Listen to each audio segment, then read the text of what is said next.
किसी गांव में एक बूढ़ा दंपति रहता था। एक दिन बूढ़ा खेत में काम कर रहा था। तभी एक घायल हिरण उसके खेत के बीचों बीच से भागने लगा।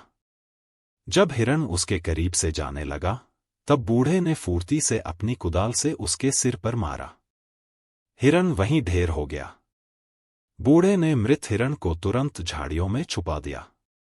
तभी एक शिकारी हिरण को ढूंढते हुए बूढ़े के पास आया और पूछने लगा, दादाजी, क्या आपने एक घायल हिरण को देखा? बूढ़े व्यक्ति ने उसे बातों में उलझाने के उद्देश्य से एक मूर्ख की तरह उत्तर दिया, मेरी खेत की सीमाएं पूछ रहे हो तुम?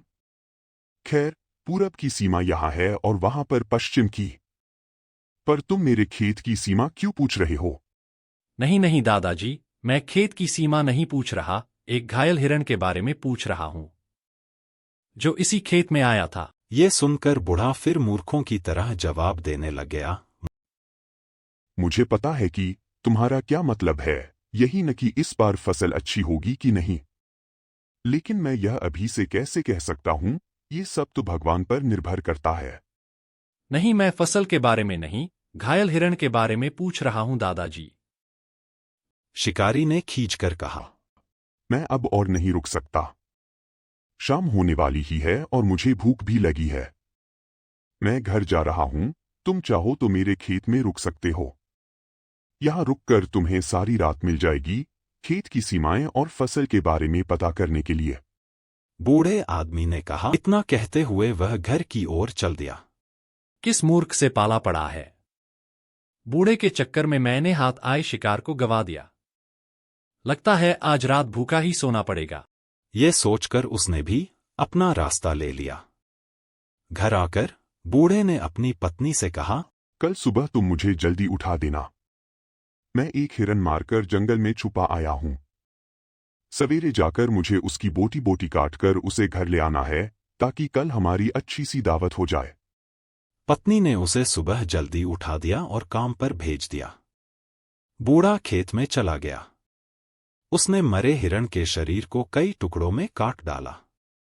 जब सारा शरीर बोटियों में तब्दील हो गया तो उसने मांस के टुकड़ों को पत्नी और उसके नाम पर 2 हिस्सों में बराबर की अनुपात में बांटना चाहा, ताकि उसकी पत्नी उससे ज्यादा ना खा ले।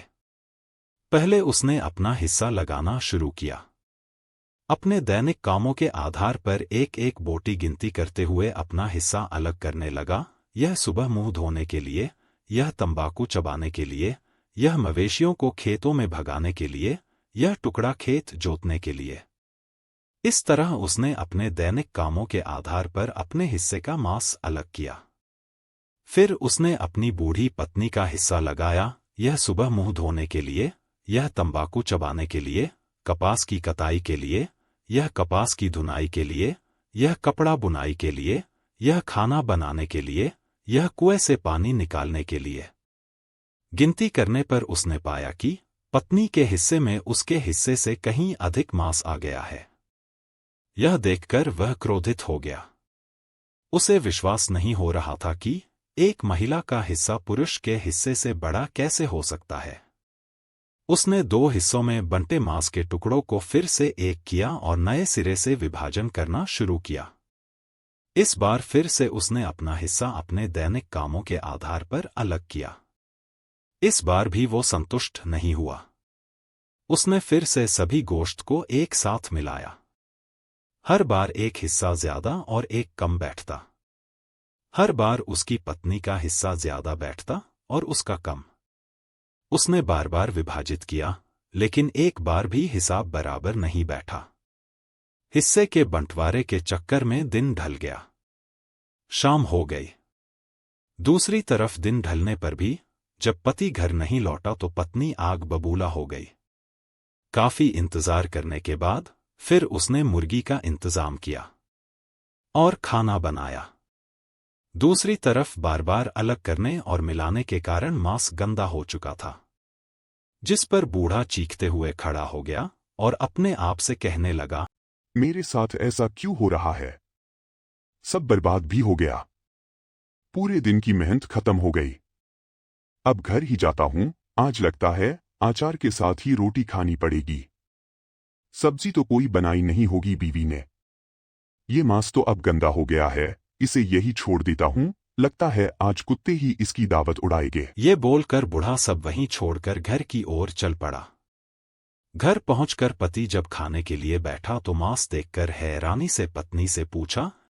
ये मांस कहाँ से आया? पत्नी ने कहा, तुम्हारे आने में देर हो रही थी, इसलिए एक मुर्गी को मारकर पका लिया। तुम्हारे बंटवारे के इंतजार में बैठी रहती तो रात का खाना ही नहीं बनता। पत्नी ने चतुराई से अपना काम निकाल लिया था। बूढ़ा सोचने लगा, मुझे इसके हिस्से में मुर्गी मारने वाले काम को भी शामिल करना चाहिए, लेकिन ऐसा करने पर इसका हिस्सा अधिक हो जाता। क्या करूं? इस तरह तो इसके हिस्से बढ़ते ही जाएंगे। लेकिन यह सच है दोस्तों की वाकई में औरत का काम पुरुष से कहीं अधिक होता है।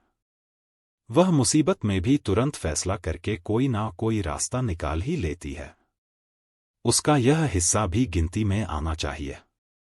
उस दिन से उसके पति ने मान लिया कि परिवार चलाने के लिए पत्नी को उससे कहीं अधिक कामों में खटना पड़ता है, इसलिए वह उससे कहीं अधिक सम्मान की अधिकारिणी है। और उधर बूढ़ी सोच रही थी, बूढ़ा बुद्धू का बुद्धू बना रहेगा, इसे कभी अकल नहीं आएगी। दोस्तों कहानी अच्छी लगी हो तो इसे लाइक करें, शेयर करें और चैनल को सब्सक्राइब जरूर करें। धन्यवाद।